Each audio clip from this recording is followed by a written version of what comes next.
Assalamu alaikum and very good evening, all of you. Today is our second class, যেটাকে আমরা অনলাইনে শুরু করেছিলাম। আমাদের বেসিক্যালি আমার যদি মনে পড়ে আমি সেগমেন্ট রিপোর্টিং, ইন্টারিম রিপোর্টিং এর আইএফআরএস গুলো পড়িয়েছিলাম ঠিক কোভিড এর আগে আগে।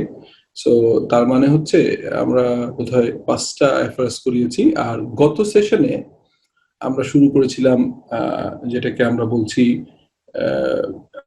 আইএফআরএস 13। রাফসান একটা ইন্টারেস্টিং কোশ্চেন করেছে। আমি জাস্ট কয়েকটা স্লাইড ব্যাক করি, এই জিনিসটা একটু আমার মনে হয় একটু যেহেতু কোশ্চেন করছে এটা ক্লারিফাই করে আমরা কেসে চলে যাবো। আজকে কেস স্টাডি করবো আমরা। তো রাফসান একটা কোশ্চেন করেছিল। রাফসানের কোশ্চেনটা ছিল এরকম যে ডেফিনেশন যখন আমরা দেখছিলাম ফেয়ার ভ্যালু মেজারমেন্টের ডেফিনেশন, দ্যাট ইজ হচ্ছে এই স্লাইডটা সম্ভবত।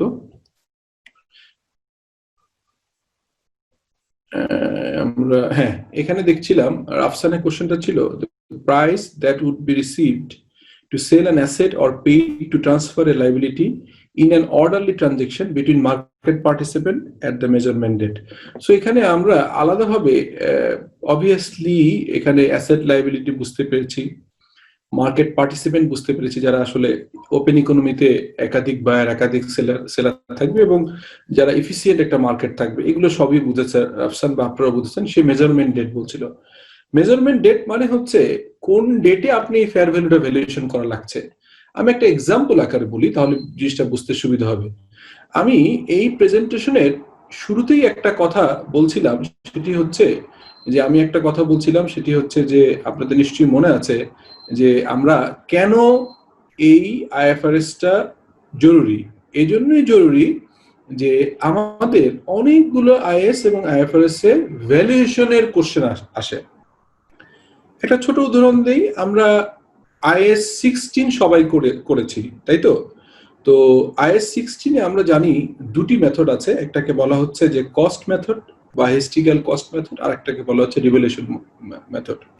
ভ্যালুয়েশন করা, আপনি লেটস সে একটা ল্যান্ড কিনেছেন আজ থেকে 20 বছর আগে, সেই ল্যান্ডটি সেই 20 বছর আগে যদি এটা 1 কোটি টাকা দাম থাকে, ল্যান্ডের যেহেতু ডেপ্রিসিয়েশন হয় না, স্বাভাবিকভাবেই আপনার ল্যান্ড 1 কোটি টাকাই রয়ে গেছে। বাট যদি আজকের দিনে আমরা দেখতে চাই যে এই ল্যান্ডের ভ্যালু কত, তখন কিন্তু আর হিস্ট্রিক্যাল কস্টে এটা দেখা সম্ভব হবে না। তখন আমাদের যেটা করতে হবে সেটি হচ্ছে যে আমাদেরকে আপনার রিভ্যালুয়েশন মেথডে যেতে হবে। এবং রিভ্যালু করতে গেলে আপনাকে ল্যান্ডের দাম ছিল 1 কোটি টাকা, আজকে এই 1 বিঘা জায়গা অথবা 1 বিঘা জায়গা মানে 20 কাঠা জায়গার দাম যে 1 কোটি টাকা কেনা ছিল, আজকে কত টাকা হবে, সেই কত টাকা হবে এটি হচ্ছে মূলত হচ্ছে আপনার এই আইএফআরএস এর কিন্তু মানে আইএফআরএস 13 কিভাবে হবে, রিভ্যালুয়েশন মেথডে কিভাবে আসবে, এই জিনিসগুলো কিন্তু সব বলা থাকবে হচ্ছে আইএস 16 দ্যাট ইজ হচ্ছে যখন আপনারা ল্যান্ড কিনলেন, এতদিন ধরে হিস্ট্রিক্যাল কস্টে দেখিয়ে এসেছেন, দ্যাট ইজ ল্যান্ডের 1 বিঘা জায়গা 20 কাঠা জায়গা কেনা ছিল 1 কোটি টাকা, আপনি 1 কোটি টাকায় দেখিয়ে এসেছেন, এখানে কোনো প্রবলেম নাই। কিন্তু এরপরে যেটা হলো সেটি হচ্ছে আপনি এই 1 কোটি টাকা আজকে 20 বছর পরে কত টাকা, এটা কি 80 লাখ টাকা, এটি কি 2 কোটি টাকা? সো এই যে 20 কাঠা জায়গা লেটস সে এটা গুলশানের কোন একটা জায়গায় কেনা ছিল, তখন আপনার এই রিভ্যালুয়েশন মেথডে করতে হবে নাকি হিস্ট্রিক্যাল কস্টে করতে হবে বা কি করবেন, এটি ডিসকাস করা আছে আইএস 16 এ। আইএফআরএস 13 কখন আসলো, যখন এই ভ্যালুয়েশন করতে যে এই রেটটা কত নিবে, তখন এই রেটটা এই ফেয়ার ভ্যালু মেজারমেন্টটাই আসলো হচ্ছে 13 এ। তখন এসে কি ভ্যালুয়েশন আসবে, তখন কি আমরা কতগুলো মেথড আছে, আমরা কি কোনো সার্ভেয়ার ফার্মকে এনগেজ করব, আমরা কি ভ্যালুয়েশনে হায়ারকি মেথড ফলো করব, এই যে কিভাবে এই ভ্যালুয়েশনটা হবে, ভ্যালুয়েশন করে এটার দাম কি 1.5 কোটি হবে নাকি 2 কোটি হবে নাকি 5 কোটি হবে, এই হিসাবগুলো হাউ এর আনসার দিবে 13, হোয়েন হোয়াট এগুলো আসলে দিবে পার্টিকুলার আইএস অথবা আইএফআরএস। সো এটা আমরা ক্লিয়ার হয়েছে।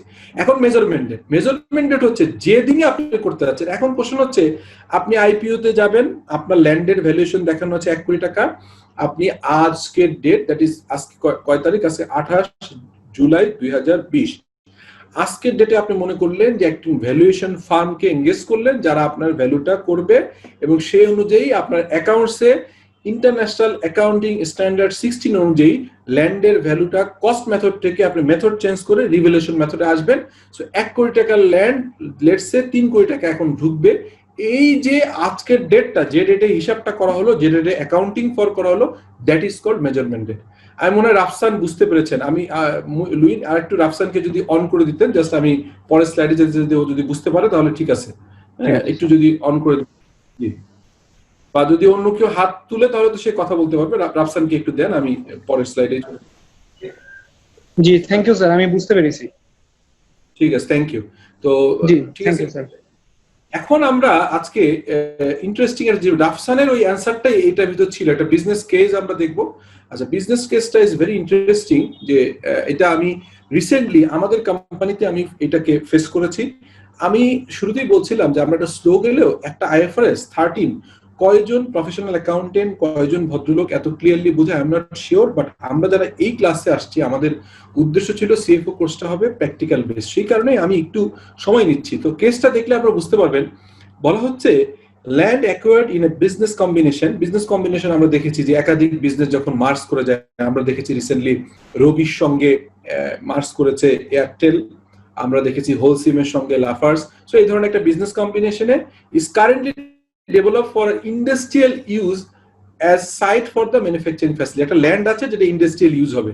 Nearby sites were recently develop for industrial high rise flat. Interesting হচ্ছে যে ওই ইন্ডাস্ট্রিয়াল ল্যান্ডটার কাছে রিসেন্টলি আবিষ্কার হয়েছে যেখানে হাই রাইজ রেসিডেন্সিয়াল ফ্ল্যাট গুলো তৈরি করা হচ্ছে। তো যেহেতু রেসিডেন্সিয়াল ফ্ল্যাট তৈরি করছে, দামের ভ্যালু চেঞ্জ আসতে পারে। It was determined that the land could be used to develop residential high-rise flats as well. তাহলে কি হলো, আমি আমার ল্যান্ডটা আমি যখন বিজনেস কম্বিনেশনে পেয়েছিলাম অ্যাজ এ XYZ কোম্পানি, আমার একটা সুযোগ ছিল যে আমি ইন্ডাস্ট্রিয়াল একটা ফ্যাক্টরি করব। এখন দেখেন, ইন্ডাস্ট্রি আমরা কিন্তু অত হাইলি খুব দামি জায়গায় করি না, আমরা কিন্তু কম্পারেটিভলি কম দামি জায়গায় করি। তো যেহেতু ইন্ডাস্ট্রিয়াল ল্যান্ডটা একটা সুযোগ চলে আসছে, এখানে হাই রাইজ রেসিডেন্সিয়াল ফ্ল্যাট করা যাবে, অবভিয়াসলি এর দাম বেশি হবে। এখন তাহলে আইএফআরএস 13 বলে দিবে ভ্যালুটা কত হবে। দেখেন কোশ্চেনটা দেখেন, how is highest and best use determined. তো কোশ্চেন হচ্ছে, আমরা একটু আগে দেখছিলাম যে যখন আমরা non financial asset, financial asset কি, আমাদের স্টক, আমাদের হচ্ছে ব্যাংক, আমাদের এফডিআর, আমাদের ট্রেজারি বন্ড, দ্যাট ইজ হচ্ছে ফাইন্যান্সিয়াল অ্যাসেট। আর non financial asset other the asset, যেমন ধরেন ল্যান্ড, বিল্ডিং। সো এখানে যেহেতু আমরা এটা নন ফাইন্যান্সিয়াল অ্যাসেট, আমরা আগের স্লাইডে দেখেছিলাম যে নন ফাইন্যান্সিয়াল অ্যাসেটের ভ্যালুয়েশনের ক্ষেত্রে how is the highest and best use determined, এটা বের করতে হবে। কিভাবে আপনি এটা বেস্ট ইউজ হবে, তাহলে তো আপনি জাস্টিফাইড হলো না। আপনার 1 কোটি টাকা ছিল 10 বছর আগে, এটা ধরলে হবে না, আজকে ভ্যালু আসতে হবে। In this case the highest and best use is determined from the higher. এই দুটো অপশনের কোনটা ভালো? আপনি কি the value of the land use in the manufacturing operation, এখানে যদি ফ্যাক্টরি করেন, এটার ভ্যালু কি ফ্যাক্টরি হিসাবে করলে, কাউকে ভাড়া দিলে, কাউকে সেল করলে কি বেশি পাবেন, নাকি the value of the land as vacant site for the residential use. তার মানে সহজ কথা, আপনার একটা জায়গা ছিল, জায়গাটা ধরলাম 1 বিঘা জায়গা, যেখানে ইনিশিয়ালি আপনার ধারণা ছিল যে সেখানে একটা ইন্ডাস্ট্রিয়াল ইউনিট হবে, যেখানে ফ্যাক্টরি ম্যানুফ্যাকচারিং ফ্যাসিলিটিস থাকবে। সেই জায়গায় হঠাৎ করে একটা নতুন সুযোগ তৈরি হলো যে গভর্নমেন্টের, যেটা আমরা তেজগাঁতে দেখেছি, আমরা একটা ল্যান্ড কিনেছি তেজগাঁতে একসময় ছিল শুধু ইন্ডাস্ট্রিয়াল। গত 5 বছর আগে গভর্নমেন্টের একটা রেগুলেশন আসলো, রুল আসলো যে তেজগাঁতে আপনার কি করা যাবে, ইন্ডাস্ট্রি রাখা যাবে, ইন্ডাস্ট্রি এনকারেজ করা নাই, কিন্তু রাখা যাবে। এর বাইরে কমার্শিয়াল প্লটও করা যাবে, কমার্শিয়াল বিল্ডিং করা যাবে, রেসিডেন্সিয়ালও করা যাবে। তার মানে তেজগাঁ যেটা ছিল ইন্ডাস্ট্রিয়াল এরিয়া, সেটা এখন হয়ে গেছে ইন্ডাস্ট্রিয়াল কাম কমার্শিয়াল কাম রেসিডেন্সিয়াল। তো এখন দেখেন, ইন্ডাস্ট্রি হলে এখানে কিন্তু ভ্যালু বেশি থাকতো না, কমার্শিয়াল হয়েছে, ভ্যালু বেড়ে গেছে। যেসব ল্যান্ডের তেজগাঁয় 2 কোটি টাকা কাঠা ছিল, সেটা এখন 4 কোটি 5 কোটি টাকা হয়েছে। রিসেন্টলি আপনারা দেখেছেন যে বিভিন্ন লঙ্কা বাংলা কিনেছে, আরো অনেকেই কিনেছে। সো স্বাভাবিকভাবেই এখন যদি শুধু ম্যানুফ্যাকচারিং হতো তাহলে কিন্তু আপনাকে কম ধরতে হতো, যেহেতু এটা vacant land for the residential use এবং হাই রাইজ করা যাবে, সো এটাকে ধরা হচ্ছে। শুধু একটা নোট আছে, note that transformation cost, that is হচ্ছে যে ওই ফ্যাক্টরিটা ভেঙে ওখানে সমান করে রেসিডেন্সিয়াল বিল্ডিং করার মতো যেসব কস্ট থাকবে সেটা ওই কস্টের ভিতর ইনক্লুডেড হবে। So I hope that you can understand easily. The business case is not so difficult. It is common and very common phenomena. So I am proceed on for the next slide. Now the question is that এতক্ষণ asset নিয়ে কথা বলছিলাম, এখন বলছি application to financial liability and own equity instrument. তাহলে দেখেন on equity instrument মানে কি, ধরেন আপনি স্টক মার্কেটে লিস্টেড, সো আপনার নিজের কোম্পানি শেয়ার নিজে কিনেছেন, এটিকে একটা নাম বলে, এটিকে বলে ট্রেজারি স্টক। তার মানে আমি সুপারস্টার গ্রুপের বোর্ডে ইন্ডিপেন্ডেন্ট ডিরেক্টর হিসেবে আছি, নমিনেটেড ডিরেক্টর হিসেবে আছি। সো আমাদের কোম্পানির লেটস সে স্টক মার্কেটে লিস্টিং হয়ে গেল, আমরা লিস্টিং এর প্রসেসে আছি, লিস্টিং হয়ে গেল। সুপারস্টার ইলেকট্রনিক্স এর, সুপারস্টার অ্যাক্সেসরিজ এর শেয়ার যদি নিজের কোম্পানি কিনে ফেলে তাহলে এটাকে ট্রেজারি স্টক বলে। তাহলে এখানে কি হচ্ছে, বলা হচ্ছে যে লাইবিলিটি, সেটা আপনি বন্ড ইস্যু করে লাইবিলিটি হতে পারে, লং টার্ম আদার ফাইন্যান্সিয়াল এগ্রিমেন্ট থাকতে পারে, আপনার ভেঞ্চার ক্যাপিটাল, প্রাইভেট ইকুইটি হতে পারে, ব্যাংক লোন হতে পারে। এই লাইবিলিটি গুলো ভ্যালুয়েশন কিরকম করবেন, আর ওন ইকুইটি ইনস্ট্রুমেন্ট। সো আমরা কিন্তু IFRS 13 এর শুরুতেই বলছিলাম it will assess the fair value, not only the assets, not it also value the liability as well. So financial asset, non-financial asset and other liability as well. এই সমস্ত কিছু valuation how কিভাবে হবে, that is prescribed under this IFRS. So আমরা এক্সাম্পলটা দেখি, a fair value measurement of financial or non-financial liability or any or an entity's own equity instrument, assume it is transferred to market participant at the measurement date. ওই যে রাফসান যে কোশ্চেনটা করেছিল যে আমাদের আপনার মেজারমেন্ট ডেট হচ্ছে যেদিন আমরা করছি, সেই দিনে যেদিন আমরা হিসাবটা করছি, without settlement, extinguishment or cancellation at the measurement date. অনেক সময় যেটা হয় কি, যে আপনার এক্সটিংগুইশমেন্ট মানে হচ্ছে যে আপনি এটাকে ডিসপোজ অফ করতে চাচ্ছেন লায়াবিলিটিতে, সো এটা একটা জিনিস থাকে। অনেক সময় ক্যান্সেলেশন হয়, ধরেন লায়াবিলিটি ছিল, এটার টার্ম মানে এগ্রিমেন্ট ক্যান্সেলেশন হয়ে গেল। সো বিষয়টা বোঝা গেছে। এখন কোশ্চেন হচ্ছে, তাহলে এই ক্ষেত্রে আপনি ভ্যালুয়েশন করার ক্ষেত্রে একটা কমন কোশ্চেন প্রথম থাকবে, is there a quoted price. Quoted price মানে আপনারা জানেন যে আসলে এটা কি পাবলিশ। ধরেন আপনি লেটস সে আপনার একটা লায়াবিলিটি আছে, আপনার একটা বন্ড আছে, মার্কেটে ছেড়েছেন, বন্ডটা আপনি মার্কেটে ছেড়েছেন, তো আপনি বন্ড ছেড়ে মার্কেট থেকে টাকা নিয়েছেন। হ্যাঁ, এখন কোশ্চেন হচ্ছে যে আপনার বন্ডটা পারচেজ করেছে, সে আজকে হয়তো এটা সেটেল করবে আপনার সঙ্গে। সো এখন ওই বন্ডটা নেয়ার জন্য আরো কেউ ইন্টারেস্টেড আছে কিনা, তাহলে ইন্টারেস্টেড থাকলে সে নিশ্চয়ই এটা কোট করবে price. So if there is a quoted price, তাহলে এই কোটেড প্রাইসটা should be your liability valuation. Okay, আচ্ছা। সেকেন্ড হচ্ছে ইজ দেয়ার এ, তাহলে যদি নো হয়, ইয়েস হলে তাহলে কোটেড প্রাইস যদি থাকে, লেটস সে আমি একটা বন্ড ছেড়েছি, আমি 100 কোটি টাকা থেকে, আইডিএলসি ফাইন্যান্স অনেকেই মার্কেটে বন্ড ছেড়ে টাকা তুলে, ধরলাম আইডিএলসি ফাইন্যান্স মার্কেট থেকে 100 কোটি এসিআই করেছে, জিরো কুপন বন্ড, এসিআই যে আপনারা সবাই চিনেন এসিআই, তো বন্ড ছেড়েছে মার্কেটে 100 কোটি টাকা, এটি মনে করেন আর একটা প্রাইভেট গ্রুপ কিনে নিয়েছে। এখন ওই গ্রুপটা এই লায়াবিলিটি সেটেল করতে চাচ্ছে, ভ্যালুটা কত হবে? তখন যদি আইডিএলসির এই 100 কোটি টাকা আরো অন্য কোনো কেউ কোট করে থাকে যে আমি এত দামে নিতে চাই, যদি স্পেসিফিক ফর্মাল কোটেশন থাকে বা ইনফর্মাল কোটেশন থাকে, তাহলে ওই কোটেশন ইউজ করলে আপনি এই লায়াবিলিটি ফেয়ার ভ্যালু পেয়ে যাবেন। যদি না থাকে, if the answer of the question is no, then is there any identical item held as asset by another party? এরকম ধরেন আপনি লায়াবিলিটি করেছেন, আপনি যখন বন্ড ছেড়েছেন তখন আপনার লায়াবিলিটি বা XYZ, PQR, square group, Beximco group, তারা যদি এটা কিনে থাকে এই সিমিলার ধরনের বন্ড, তাহলে তাদের বইতে এটা অ্যাসেট। তো যদি এই সিমিলার ধরনের, আইডেন্টিক্যাল মানে হচ্ছে সিমিলার ধরনের যদি কারো অ্যাসেট থাকে, যদি থাকে তাহলে যদি ইয়েস হয়, তাহলে হচ্ছে use the fair value of the identical asset. তারপরে তাদের একটা ভ্যালু আছে, তাদের ফেস ভ্যালু আছে, ঠিক আছে, ফেয়ার ভ্যালু না ফেস ভ্যালু, সরি, তাদের একটা নিশ্চয়ই একটা ভ্যালু আছে, তো সেই ভ্যালুটা আপনি নিয়ে নিতে পারবেন। যদি নো হয়, দেন আপনাকে হচ্ছে ভ্যালুয়েশন টেকনিকে যেতে হবে। তো এই নিচে কোটেড প্রাইসের কথা বলা আছে, adjust quoted price only if the factor is specific to the asset but not to the liability or own equity. আপনার যদি অনেক সময় অ্যাডজাস্টমেন্ট হয় যদি এটা অ্যাসেট হয় বাট লায়াবিলিটির ক্ষেত্রে বা ইকুইটির ক্ষেত্রে প্রয়োজন হয় না। আর যদি ভ্যালুয়েশন মেথড অ্যাপ্লাই করতে apply present value technique including expectations of cost and compensation, তাহলে জিনিসটা দাঁড়ালো কি সিম্পল। আপনার কাছে আপনি লেটস সে আমরা বিস সলিউশন নামে একটা কোম্পানি, যে বিস সলিউশন বা সিওএল একটা কোম্পানি, লেটস সে সিওএল একটা কোম্পানি, সিওএল লিমিটেড, সিওএল মানে চার্টার্ড অফিসার লিমিটেড, আমরা একটা বন্ড ছেড়েছিলাম যেটির ভ্যালু ছিল 10 কোটি টাকা। এটি আরেকটা গ্রুপ অফ কোম্পানিজ কিনে নিয়েছিল। আজকে আমি ওই লায়াবিলিটির ফেয়ার ভ্যালু বের করতে চাই। যদি অন্য কোনো আদার কেউ ইন্টারেস্টেড পার্টি থাকে এবং তারা যদি কোট করে, সেই কোটেড প্রাইস থাকলে আমরা কোটেড প্রাইসই ফেয়ার ভ্যালু ধরে নিব, যেটা ফেয়ার ভ্যালু লায়াবিলিটির ফেয়ার ভ্যালু। যদি কোটেড প্রাইস না থাকে তাহলে আমাকে দেখতে হবে যে এই ধরনের লায়াবিলিটি 10 কোটি টাকার আদার একই টার্মিনোলজি একই রেটের বন্ড কি আর কেউ ছেড়েছে কিনা, যদি ছেড়ে থাকে তাহলে বা আরো কারো কাছে অ্যাসেট আকার আছে কিনা সেই ভ্যালুয়েশনটা যদি হয় তাদের ফেস ভ্যালুটা নিয়ে নেবেন। যদি না হয় তাহলে ভ্যালুয়েশন টেকনিক করবেন, আর ভ্যালুয়েশন টেকনিকটা আমরা পরের স্লাইডগুলোতে আলাপ করব। সো আমার মনে হয় লুইন আবার একটু অন করতে পারেন আপনি যদি থাকেন, সেটি হচ্ছে যে এই স্লাইডে কারো কোনো কোশ্চেন আছে কিনা। জি স্যার। তন্ময়, মনিরুল, নুরুজ্জামান, মেহেদি, তারপর হচ্ছে দোলা হাত তুলেছে বোধহয়, দোলা কথা বলেছে।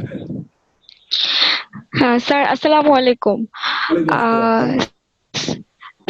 স্যার ভালো আছেন? বলেন স্যার, আমি নেটওয়ার্কের কারণে হয়তো মানে শুনতে পারিনি। কোটেড প্রাইসটা কি একটু আবার বলা যাবে?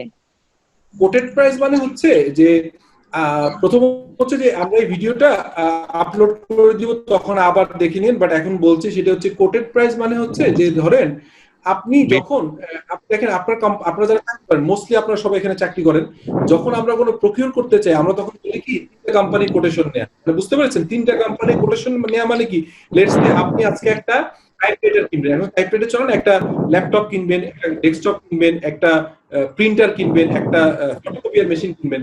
যখনই কিনবেন তখন কিন্তু সাপ্লাই চেইন পলিসি বলে 3 জায়গায় কোটেশন নেয়া মানে এইটাকে অফার কত, এই অফার প্রাইস কত।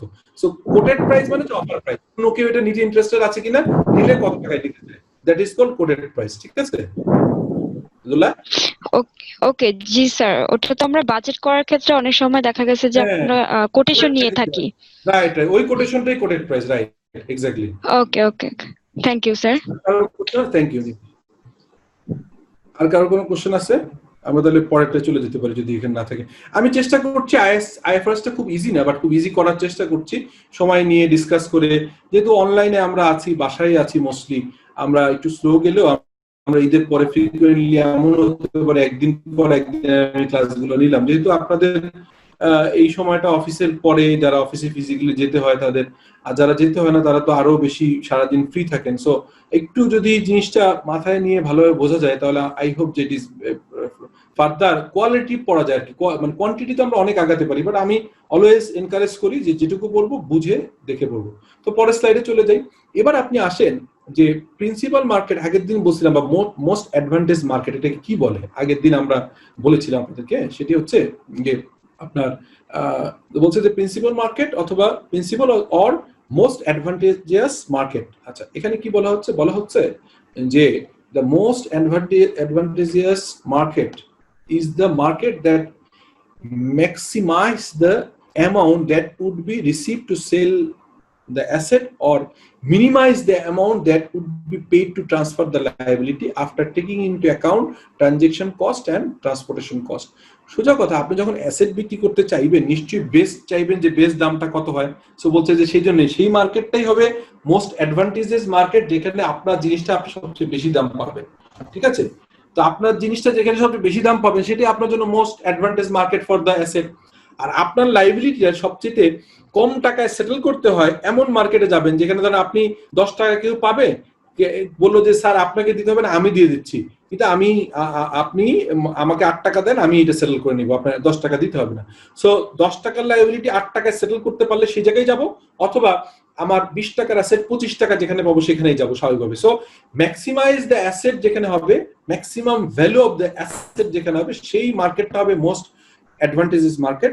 আর সবচেয়ে কম টাকায় লাইবিলিটি সেটেল করা যাবে এরকম মার্কেটকে বলা হয় most advantage market.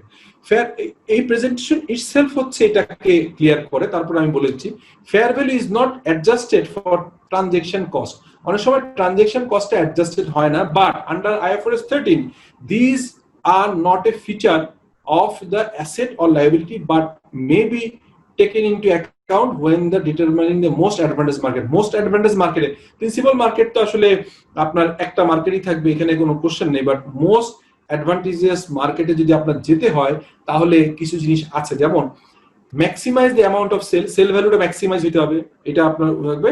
R minimize the amount of transfer cost, that is এমন যদি হয় যে আপনি প্রপার্টি সেল করছেন কিন্তু আপনার রেজিস্ট্রেশন খরচটা বেশি, সেই জায়গায় যেহেতু লাভ নেই। ধরেন আমি এই কোরবানির গরুর কথাই বলি, ধরেন আপনি গরুর খামারি, আপনার কাছে গরু আছে, আপনি বিক্রি করবেন। এখন একটা গরুর দাম লেটস সে 1 লাখ টাকা, গাবতলী মার্কেটে 1 লাখ টাকা, কিন্তু এটিকে ধরেন আপনি আগারগাঁও মার্কেটে 1,10,000 পাবেন। কিন্তু কোশ্চেন হচ্ছে যদি এমন হয় যে গাবতলী মার্কেটে 500 টাকা হচ্ছে, এখানে ওই যে কি যে বলে এটাকে কি বলে, এই এটাকে একটা ফি বলে, খালাসি বা এরকম একটা ফি বলে, তো এই টাকাটা 500 টাকা গাবতলী মার্কেটে, আর এটা কোনো কারণে এসে 15,000 টাকা হচ্ছে আগারগাঁও মার্কেটে, যেখানে আপনাকে গরু বিক্রি হলে তাদেরকে একটা ডিপোজিট দিতে হবে। এখানে যারা হাটের ইজারা নেয়, ইজারা দিতে হবে, ইজারা যে যারা নেয় তাদের একটা ইজারা ফি আছে। সো অবভিয়াসলি আপনি যাবেন যেখানে আপনার প্রোডাক্টের দাম বেশি পাবেন এবং যেখানে transfer cost com. So it is important. So always আপনাকে মনে রাখতে হবে, কনসিডার করতে হবে transaction cost plus transfer cost, এই দুটো মিলিয়ে হয় হচ্ছে ট্রান্সফার কস্ট। মানে আপনি অনেক সময় গরু যদি মনে করেন আপনার মিরপুরে হয়, তাহলে মিরপুরের থেকে গাবতলী নিতে যে খরচ, ওই মিরপুর থেকে এটা উত্তরা মার্কেটে নিলে বেশি খরচ হবে। সো আপনার transportation cost is a important issue. আর একটা হচ্ছে ট্রানজেকশন কস্ট, কোন জায়গায় আপনার মানে খাজনাটা কম বেশি, দ্যাট ইজ ইম্পর্টেন্ট। সো এটা আমাদের খুব নতুন কিছু না, এটা কমন সেন্স থেকে এই জিনিসটা বোঝা যায়। সো আমরা বুঝেছি। পরের slide, it is very important, যে আমি আপনাদেরকে বলছিলাম যখন আপনি কোটেড প্রাইস পাবেন খুবই ভালো কথা, কোটেড প্রাইস না পেলে সিমিলার কোটেশন প্রাইস থেকে আপনি প্রাইস নিতে পারবেন। যদি না থাকে তাহলে আপনাকে যেতে হবে কোথায়, আপনাকে যেতে হবে ভ্যালুয়েশন মেথডে। এই ভ্যালুয়েশন মেথডটা কিভাবে করবেন এখানে সেটা বলা আছে। সেটি হচ্ছে কি, যে IFRS 13 state that valuation technique must be those which are কি হচ্ছে অ্যাপ্রোপ্রিয়েট ইন দ্য সার্কামস্টেন্স। যেখানে যেখানে আপনার আপনার বাসা যদি মিরপুর কাছে হয়, তাহলে মিরপুরের কাছের মার্কেটে যে ভ্যালুয়েশন করা আপনার জন্য অ্যাপ্রোপ্রিয়েট সার্কামস্টেন্স হবে, ওখানে আপনি যাবেন। আচ্ছা, যদি এমন হয় যে না আপনার জন্য মানে এটা কনভিনিয়েন্ট হচ্ছে না, তাহলে আপনি ওখানে যাবেন না। সেইভাবে অ্যাপ্রোপ্রিয়েট সার্কামস্টেন্সে আপনার ভ্যালুয়েশনটা করতে হবে। কোথায় যাবেন? অনেক সময় আমরা দেখি যে আমাদের ব্যাংক লোন নেওয়ার সময় আমাদের ল্যান্ড ভ্যালুয়েশন করতে হয়। তো স্বাভাবিকভাবে আপনি কোন ভ্যালুয়েশন ফার্মটা নিলে ওই ব্যাংক স্যাটিসফাই হবে, ওই ব্যাংকের এনলিস্টেড যে ভ্যালুয়ার তার থেকেই তো নেবেন। এই বিষয়গুলো ইম্পর্টেন্ট। আচ্ছা, আরেকটা যেটা হচ্ছে যে for which sufficient data are available to measure the fair value। এমন যদি হয় যে আপনি ভ্যালুয়েশন করতে গেছেন কিন্তু আপনার ডেটা অ্যাভেলেবেল নাই, মানে ওই ধরনের প্রোডাক্ট মার্কেটেই নাই, অথবা ওই ধরনের আপনি ল্যান্ড সেল করবেন, ওই এলাকায় ল্যান্ড সেলই হয় না, অথবা ওই এলাকায় ওরকম ভাবে রিয়েল এস্টেট কোম্পানি হয়নি, আপনি হয়তো জমি সবাই হচ্ছে যে ধানি জমি, তো ধানি জমির ভিতরে আপনি একটা রেসিডেন্সিয়াল প্রজেক্ট করেছেন। সো আপনি এখানে কিন্তু সাফিসিয়েন্ট ডেটা আপনি পাবেন না। Maximising the use of the relevant observable input, এখানে একটা জিনিস খেয়াল করেছেন যে এই টার্মটা অবজারভেবল ইনপুট আর হচ্ছে আনঅবজারভেবল ইনপুট। সেটা হচ্ছে আমি একটা সেলার কোম্পানি, আমার বুকস অফ অ্যাকাউন্টসে রেকর্ড কত আছে এটা আনঅবজারভেবল হওয়া উচিত, বাট মার্কেটের ডেটা যেগুলো আছে, ধরেন 10টা কোম্পানির ট্রানজেকশন হয়েছে, সেটাই কিন্তু অবজারভেবল, মানে যেটিকে রিলায়েবল, যেটিকে হচ্ছে সবাই এগ্রি করবে এরকম ডেটাকে বলা হচ্ছে অবজারভেবল। আর যেগুলোকে আনঅবজারভেবল মানে এটাকে জাস্টিফাই করা যায় না। আমার বইতে আমি একটা ল্যান্ড কিনেছি, কত আগে কিনেছি, ভাউচার আমি বানায় বেশি দেখাইতে পারি, এটা আনঅবজারভেবল, কিন্তু আমার এই ল্যান্ডটার আশেপাশে কত দামে সেল হচ্ছে সেটা হচ্ছে observable input. Valuation technique use to measure fair value shall be applied consistently, এটা একবার আপনি এক মেথড ফলো করতেন, একবার আপনি ডিসকাউন্টিং ক্যাশ ফ্লো মেথড করবেন, আর একবার অন্য method, that will not be allowable. একই রকম যখন ভ্যালুয়েশন মেথড নেবেন সবসময় একই রকম করবেন। However an entity can change the valuation technique করতে পারে কোন ক্ষেত্রে, or its application if the change result in equal or more representative of fair value in the circumstances। ধরেন আগের বার আপনি একটা মেথড নিয়েছিলেন, সেই মেথডটা খুব একটা অ্যাপ্রোপ্রিয়েট হচ্ছে না আপনার জন্য, মোর অ্যাপ্রোপ্রিয়েটের ক্ষেত্রে লজিক্যাল হলে সেই ক্ষেত্রে কিন্তু আপনি চাইলে এই মেথডটা চেঞ্জ করতে পারেন। an entity account for change in the valuation technique in line with IS 8 as per the change in the accounting estimate। আমরা IS 8 এ আমাদের মনে আছে, IS 8 এ আমরা চেঞ্জ ইন মানে error, change in estimates and হচ্ছে sorry change in principle change হলে কি হয়, এস্টিমেট চেঞ্জ হলে কি হয়, অ্যাকাউন্টিং পলিসি প্রিন্সিপাল চেঞ্জ করলে কি হয়, এস্টিমেট চেঞ্জ করলে কি হয়, এরর হলে কি হয়। সো এখানে 8 অনুযায়ী যদি আপনি অ্যাকাউন্টিং এস্টিমেট চেঞ্জ করতে চান তাহলে তো কিন্তু ভ্যালুয়েশন চেঞ্জ হয়। আপনার অ্যাকাউন্টিং এস্টিমেটে আগে লাইফ টাইম ছিল 10 বছর, এখন যদি 20 বছর হয়ে যায় স্বাভাবিকভাবেই অ্যাসেটটার ভ্যালু বেড়ে যাবে।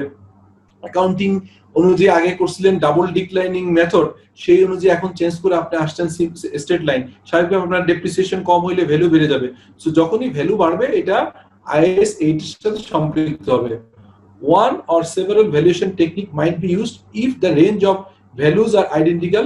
Select the point within the range most representative of the fair value. আমরা ভ্যালুয়েশন টেকনিক গুলো পরের স্লাইডে আছে, এখানে যে কোন টেকনিক নিব বা কিভাবে নিলে সুবিধা সেই থিওরিটিক্যাল অ্যাসপেক্টটা এই স্লাইডে ডিসকাস করা হয়েছে। আমরা পরের স্লাইডে গেলেই দেখতে পারবো আসলে ভ্যালুয়েশন টেকনিক কি।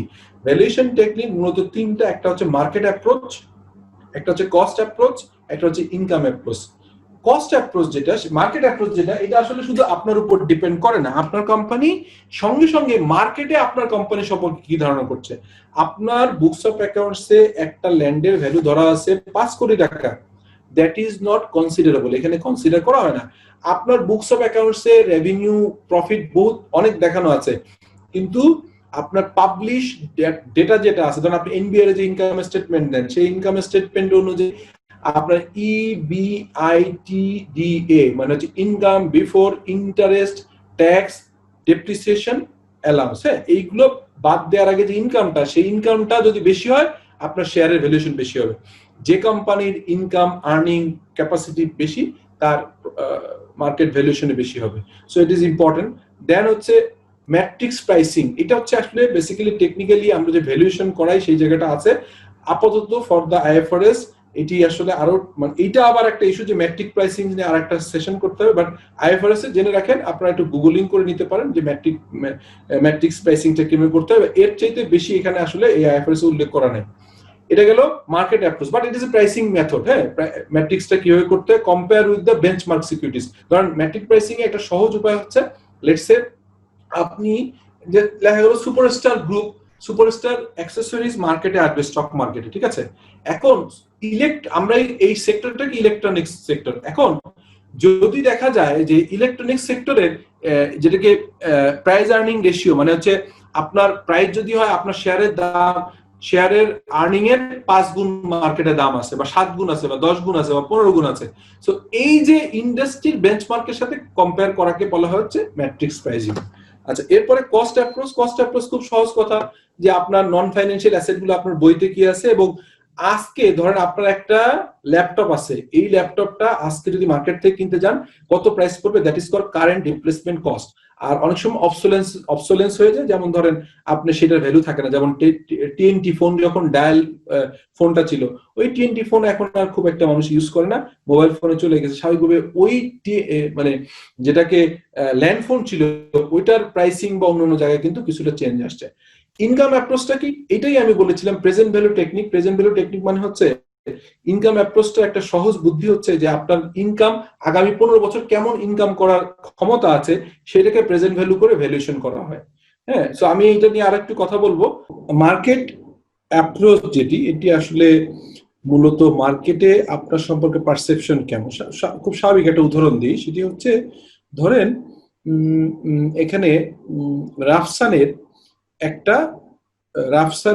একটা কোম্পানি আছে, সেই কোম্পানিতে রাফসানের একটা গাড়ি আছে, ধরলাম এটা হচ্ছে এক্সট্রিল, হ্যাঁ, 2015 মডেল একটা গাড়ি।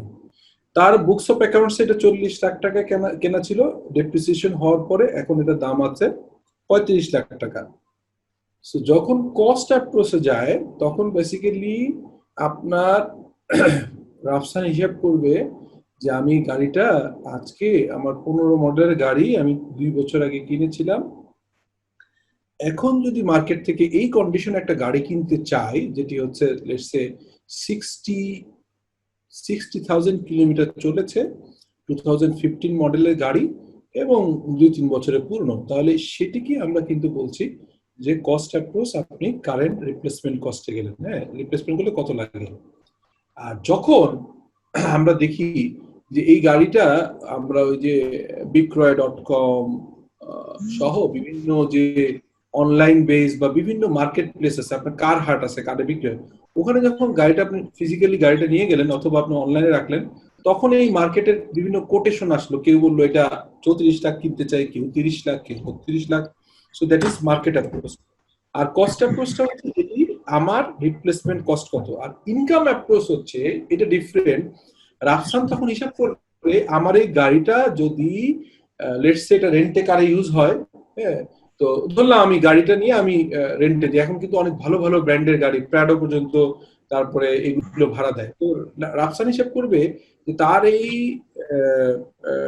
এক্সট্রিম 2015 মডেলের গাড়িটি, তার জন্য সাউন্ডটা অফ করা হয়নি, একটু অফ করে দিয়ে না লুইন, কারোর মনে হয় সাউন্ডটা আমরা শুনতে পাচ্ছি, একটু দেখেন যে কারটা। হ্যাঁ স্যার দিচ্ছি স্যার, মনে রাখবো। হ্যাঁ স্যার করে দিচ্ছি। ঠিক আছে, থ্যাংক ইউ। তো যেটা বলছিলাম সেটি হচ্ছে যে এখন যদি সে আগামী 10 বছর এখান থেকে ভাড়া দিয়ে ইনকাম করে, তাহলে এই আগামী 10 বছরের ইনকামকে প্রেজেন্ট ভ্যালু করা হয়, এটাকেই বলা হচ্ছে প্রেজেন্ট ভ্যালু টেকনিক। সো আমার মনে হয় এইটুকু বুঝলে আপাতত চলবে, কারণ এই ভ্যালুয়েশন নিয়ে কিন্তু আলাদাভাবে অনেক ধরনের আলাদা ক্লাস নেওয়া সম্ভব। তো আমাদের এই ক্লাসকে অলরেডি আমরা দীর্ঘায়িত করেছি, বাট যতটুকু বলা একটা হচ্ছে আমার নিজস্ব কস্টকে রিপ্লেসমেন্ট করতে গেলে এবং সেক্ষেত্রে এটার কস্টিংটা দেখা হয়, মার্কেটে কি আমার সম্পর্কে ধারণা করে, আর এখান থেকে ইনকাম কি হতে পারে সেই ইনকাম গুলোকে প্রেজেন্ট ভ্যালু করে। আপনারা যখন IS 36 করেছিলেন তখন ইম্পায়ারমেন্ট টেস্ট করার সময় আপনারা দেখেছিলেন যে আপনার যে অ্যাসেট আছে সেই অ্যাসেটটা আগামী তার লাইফ টাইমে যত টাকা ইনকাম করতে পারে সেই ইনকামটাকে কারেন্ট ভ্যালু প্রেজেন্ট ভ্যালু করে দেখা হয় যে এটি বুক ভ্যালু থেকে কম নাকি বেশি, সেই একইভাবে এখানেও করা হয়। So I hope you can understand. আর তারপরেও এই স্লাইডের কোনো একটা পার্টিকুলার টপিক যদি বুঝতে অসুবিধা হয়, আমি আপনাদেরকে এনকারেজ করব যে ওই টপিকসটা খালি লিখে, যেমন ধরেন আপনি যদি লিখেন valuation technique market participant market multipliers যদি দেন, অথবা যদি লেখেন যে ভ্যালুয়েশন টেকনিক ম্যাট্রিক্স প্রাইসিং, আপনি কিন্তু গুগলে ছোট করে পেয়ে যাবেন, ইউ ক্যান চেক, হ্যাঁ, লিখে নিন। ভ্যালুয়েশন টেকনিকে আমরা মার্কেট অ্যাপ্রোচ অলরেডি বলেছি। কস্ট অ্যাপ্রোচ, মার্কেট অ্যাপ্রোচ কি বলছে, users price and other relevant information generated by the market transaction involving identical or comparable. একই ধরনের অ্যাসেট হইতে হবে।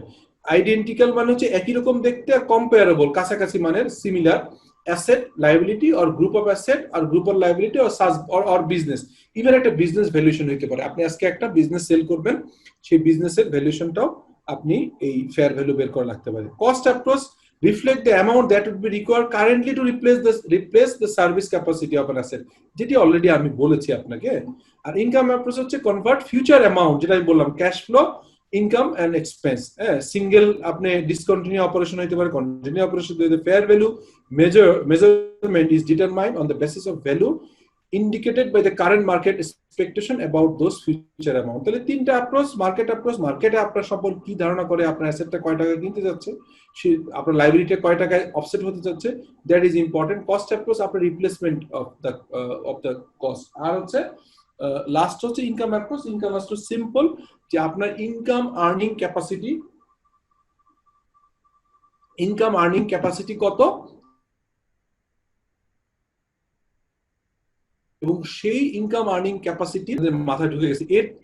এটুকু জানলে আমি সোফার IFRS 13 একটা বড় একটা IFRS, সেই IFRS যেভাবে শর্ট করছি, আপনারা ভিডিওটা একাধিকবার দেখেন, স্লাইডটা দেখেন, অলরেডি আপনাদের স্লাইড চলে গেছে। You will feel more confident যে আপনি 95% of the professional accountant or অ্যাকাউন্টেন্টদের থেকে আপনি এই IFRS টা ভালোভাবে জানেন।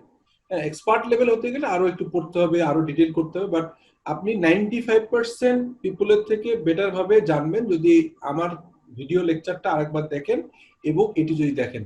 এনিওয়ে, এবার একটা খুবই ইম্পর্টেন্ট জিনিস দেখাচ্ছি। আমরা এই প্রেজেন্টেশনের শেষের দিকে চলে আসছি, আমাদের আর 2-3টা স্লাইড আছে ডিসক্লোজার।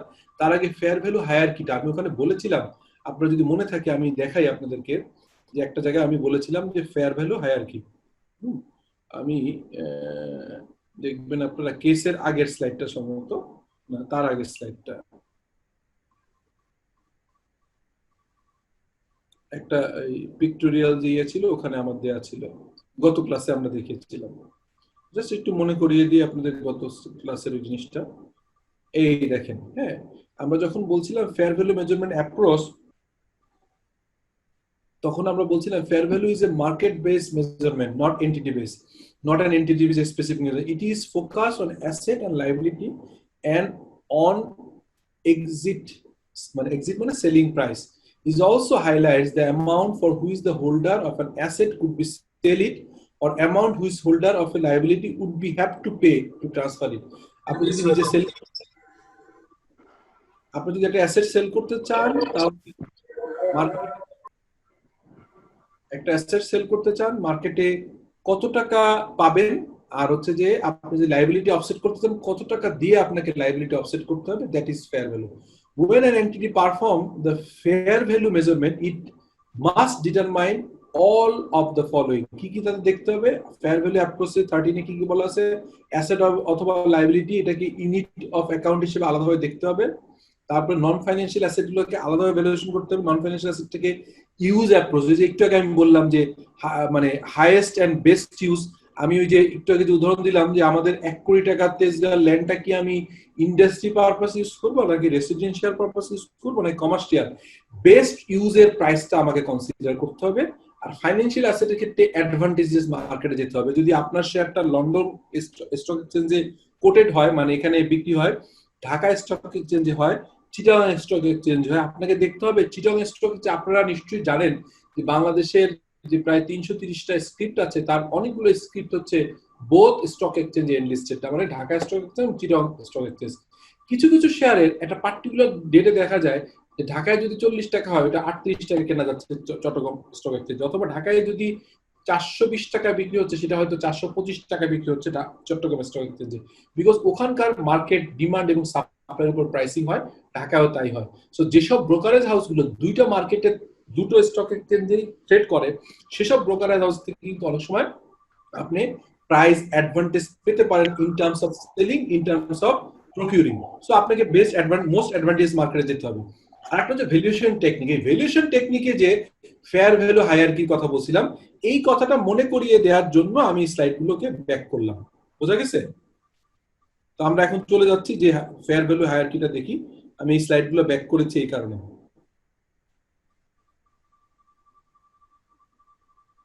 এই দেখেন, so fair value hierarchy simple কয়েকটা কোশ্চেন, আমি আগেও আপনাদেরকে এটাকে দেখিয়েছি। Is there a quoted price in an active market for an identical asset or liability? এটা হচ্ছে লেভেল 1 ইনপুট।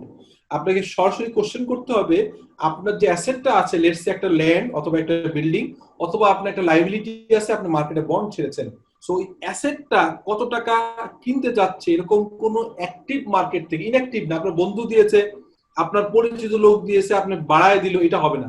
আপনার অ্যাক্টিভ মার্কেটে, ধরেন আপনি একটা শেয়ার বিক্রি করতে চান ঢাকা স্টক এক্সচেঞ্জে, আজকে কয় টাকা দাম, এটা ইম্পর্টেন্ট। আপনার বন্ধু কয় টাকা দিতে যাচ্ছে, এটা কোনো ইম্পর্টেন্ট না। সো যদি আপনি যে দাম আজকের মার্কেটে প্রাইস, আজকে হচ্ছে কি ডেট, যেটা ওই রাফসানের কোশ্চেন ছিল, আজকে হচ্ছে আমার বেসিক্যালি যে ডিটারমাইন ডেট, আজকে হচ্ছে আমাদের হচ্ছে মেইন ডেট। হ্যাঁ, আজকে আমি এটাকে ভ্যালুয়েশন করব। সো আজকের ডেটে আমার স্টকটা যদি 400 টাকা দাম হয়, that is the coated price in active market. যদি ইয়েস হয়, তাহলে আপনার সবচেয়ে বেশি ইম্পর্টেন্ট পেলে নাম্বার 1 লেভেল 1 ইনপুট, এটাকে প্রেফারেন্স দেওয়া হয়েছে। এটা যদি না থাকে দেন লেভেল 2, আমি পরেরটা, তাও যদি না থাকে থার্ড হচ্ছে লেভেল 3। এখন যখন আপনি একটা পার্টিকুলার অ্যাসেট অথবা একটা লায়াবিলিটির, আপনি আইডেন্টিক্যাল অ্যাসেট অথবা লায়াবিলিটির অ্যাক্টিভ মার্কেট থেকে কোটেড প্রাইস পাচ্ছেন, if the answer of the question is yes, then use the level 1 input. Level 1টা কি? মাস্ট ইউজ উইদাউট জাজমেন্ট, মানে পরের গুলো আর চিন্তাই করা লাগবে না যদি অ্যাক্টিভ কোটেড প্রাইস পান, মানে হচ্ছে একদম প্রাইস কোটেশন পেলেন এবং অ্যাক্টিভ মার্কেট থেকে, সেখানে কি হবে, maximize the use of relevant observable input. আমি আপনাদের শুরুতেই বলেছিলাম যেগুলো হচ্ছে মার্কেট ডিটারমাইন করে, মার্কেটে সবাই acceptable, that is called observable input. আর আনঅবজারভেবল ইনপুট যেটা হচ্ছে অবজার্ভ নিজের ওন ডাটা, যেমন ডেটা, যেমন ধরেন unobservable inputs includes the entities own data, that is budget, forecast. আপনার বাজেটকে আপনি কয় টাকা ধরে রাখছেন sale, that is not important. আপনার বাজেটে আপনি আপনার ল্যান্ডের দাম কত ধরেছেন বা ফোরকাস্ট কত করেছেন, কত টাকায় বিক্রি করবেন বলে ফোরকাস্ট ঠিক করেছেন, that is not relevant at all. But কোন কোন ক্ষেত্রে এটাকে ধরতে হয়, কিন্তু যদি অবজারভেবল কোনো ইনপুট পান, that should be given priority. এটা গেল unit 1। Unit 2, if the answer of the question, that is কোশ্চেনটা কি ছিল, is there a quoted price in an active market for an identified asset or liability? If the answer of the question is no, then আপনাকে আরেকটা question করতে হবে। What is the question? Question করতে হবে হচ্ছে, লুইন আমি শুনতে পাচ্ছি সবাই আমাকে? স্যার পাচ্ছে স্যার সবাই। আমি একটু কনফিউজ ছিলাম। আচ্ছা ঠিক আছে, তাহলে ঠিক আছে, ওকে। সো কি হচ্ছে, যদি if the answer of the question is no, then কি হবে, are there any observable input? তখন আমাকে খুঁজতে হবে যে এটা কি রিলেভেন্ট এবং রিলায়েবল কোনো ইনপুট আছে কি। ইনফরমেশন হইতে পারে সিমিলার ল্যান্ডের দাম কত, সিমিলার ল্যান্ড গত বছর গত সপ্তাহে কত বিক্রি হয়েছে, সিমিলার ল্যান্ড গত মাসে কতটুকু বিক্রি হয়েছে।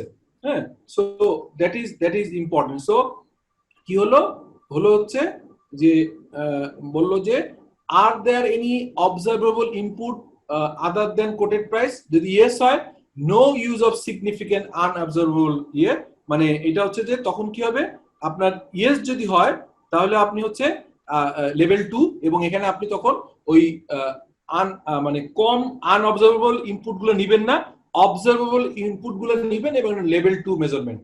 আর যদি কোশ্চেন হয় যে নো, আপনি অবজারভেবল ইনপুটও পাচ্ছেন না, মানে হচ্ছে কোটেড কেউ আপনার অ্যাসেটটা সরাসরি কেনার জন্য কোটও করেনি, আপনি আশেপাশের আইডেন্টিক্যাল অ্যাসেটের কোনো ভ্যালুয়েশনও পাননি, সেক্ষেত্রে আপনাকে খোঁজ নিতে হবে যে আসলে কি হচ্ছে, কার বুকসে কত অ্যাকাউন্ট দেখানো আছে, আপনি অ্যাসেটটা কিনেছিলেন কত দামে, এই ধরনের আনঅবজারভেবল ইনফরমেশন ইউজ করতে হচ্ছে, that is able level 3। So always prefer level 1 input, then যদি না থাকে লেভেল 2, আর যদি ফাইনালি 1 এবং 2 না থাকে তাহলে 3 নম্বর হবে। এরপর ডিসক্লোজার আসলে আপনারা জানেন যে IFRS 13 requires extensive disclosure of sufficient information of the asset হবে, so as to assess information to assess কি ভ্যালুয়েশন টেকনিক কি হবে এটা বলা আছে, এই জিনিসগুলো আপনারা দেখে নিন। আচ্ছা, তারপরে হচ্ছে যে লুইন, হ্যাঁ স্যার, শোনা যাচ্ছে? হ্যাঁ শোনা যাচ্ছে স্যার। ওকে, আমি ওটা ক্রস করার জন্য। আচ্ছা, এরপরে হচ্ছে কিছু মিসেলিনিয়াস ইস্যু আছে, যেমন মার্কেট পার্টিসিপেন্ট, অলরেডি আমি সংজ্ঞায় বলে ফেলছিলাম, তারপরে আমি বলে দিচ্ছি, মার্কেট পার্টিসিপেন্টস আর buyer and seller in the principal or most advantageous market for asset or liability that have all the following characteristics। কি কি থাকবে, they are independent of each other, মানে আমার ভাই, আমার বন্ধু, আমার ফ্যামিলি মেম্বার হবে না, আলাদা আলাদা হতে হবে, তাহলে কিন্তু বায়াস হবে। আমার বন্ধু আমার ল্যান্ডের দাম বেশি বলবে, আমার ভাই, অনেক সময় দেখবেন যে স্টক মার্কেটে যেটাকে বলে হচ্ছে যে পাবলিক ইস্যুর কতগুলো নিয়ম আছে অফার করতে গেলে, একটাকে বলা হয় হচ্ছে যে আপনার বুক বিল্ডিং মেথড, আর একটাকে বলা হয় হচ্ছে ফিক্সড প্রাইস মানে 10 টাকার সাথে 10 টাকা আসতে হবে, আর বুক বিল্ডিং হচ্ছে 10 টাকারটা বেশি আসতে পারে মার্কেটে, যেটা ডিমান্ড সাপ্লাই ডিপেন্ড করবে। এখন আপনার বন্ধুকে দিয়ে আপনি বেশি কোট করা ফেললেন, তো এই বিষয়গুলো থাকে।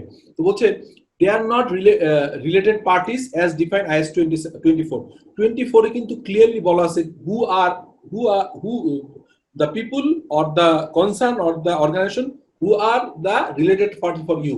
আপনার বন্ধু, আপনার ভাই, আপনার জামাতা, আপনার মেয়ে, এরকম একটা লিস্ট দেওয়া আছে IAS 24। আপনারা যারা পড়েছেন দেখেছেন গত সেশনে, ফার্স্ট সেমিস্টারে ছিল, IAS 24 অনুযায়ী যদি কোনো রিলেটেড পার্টি থেকে, তাদের না, ইন্ডিপেন্ডেন্ট নিতে হবে। আর দে আর নলেজেবল। এই মার্কেটে যারা কেনা বেচা করছে তারা নলেজেবল যদি না হয়, তারা যদি জানেই না যে কি প্রোডাক্ট, তারা তেজগাঁয় কমার্শিয়াল হয়ে গেছে যদি না জানে, তারা যদি জানে যে ইন্ডাস্ট্রিয়াল প্লট, তাহলে এক কাঠা জায়গা নিশ্চয়ই 50 লাখ টাকা বেশি কোট করবে না। বাট যদি জানে যে এটা ইন্ডাস্ট্রিয়াল অলরেডি কমার্শিয়াল হয়ে গেছে এবং এটা অলরেডি প্ল্যান পাস হচ্ছে, এখানে হাই রাইজ করা যাবে, এই নলেজেবল পার্টি হলে তখন বোঝা যাবে যে প্রাইসটা কত। বাট যদি না জানে তাহলে হবে না। They are able to enter into the transaction. অনেক সময় হচ্ছে যে আপনি প্রাইস করলেন কোড, বাট আপনি বাই সেল করার ক্ষমতা নাই, আপনার টাকা নাই, আপনি মার্কেটে যেতে পারছেন না। সো এরকম ট্রানজেকশনের ক্ষেত্রে এই ধরনের কোনো ফেয়ার ভ্যালু তার থেকে ইনফরমেশন নেওয়া যাবে না যে ওই ট্রানজেকশনে ঢুকতে পারবে না। They are willing to enter into the transaction for asset liability, they are motivated but not force to or otherwise compelled to do so.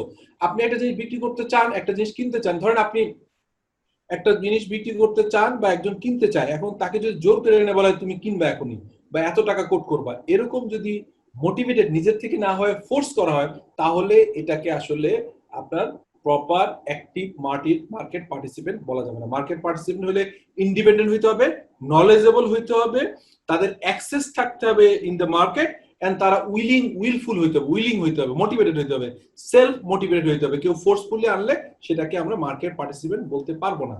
আচ্ছা, আরেকটা জিনিস, এটা আসলে খুব একটা ইম্পর্টেন্ট না, তারপর বলি, সেটা হচ্ছে advantage and disadvantage of fair value. Fair value করার ক্ষেত্রে কিছু অ্যাডভান্টেজ আছে, রিলেভেন্ট টু ইউজার ডিসিশন, এটা কি আসলে ইউজার ডিসিশন নিতে সুবিধা হয় যে আপনার ভ্যালুটা কত। কনসিস্টেন্সি বিটুইন দ্য কোম্পানিজ থাকে। আরেকটা জিনিস থাকে হচ্ছে প্রিডিক্ট করা যায় ফিউচার ক্যাশ ফ্লো। ডিসঅ্যাডভান্টেজ হচ্ছে এটা সাবজেক্টিভ, আসলে আলোচনার বিষয়। একজন মানে বিভিন্ন জায়গা থেকে ডেটা ইনফরমেশন নিচ্ছেন, এটা সাবজেক্টিভ হয়ে যায়, hard to calculate if no active market. যদি কোনো জিনিসের অ্যাক্টিভ মার্কেট না থাকে, গরুর হাট এবার বসছেই না, গরুর কোনো হাট যদি করোনার কারণে না বসে থাকে, তাহলে অনলাইনে গরু করতে গিয়ে আপনি মার্কেটের রেফারেন্সটা কত পাবেন যে এই মানের গরুর, এই সাইজের গরুর দাম কত হবে। যদি অ্যাক্টিভ মার্কেটই না থাকে তাহলে কিভাবে পাবেন?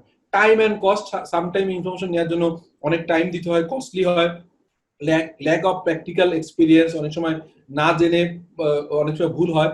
আর মিসলিডিং ইন ভায়োলেট মার্কেট, অনেক সময় মানে মিসলিডিং হয়ে যায়, অনেক সময় ইনফরমেশনগুলো ঠিক থাকে না।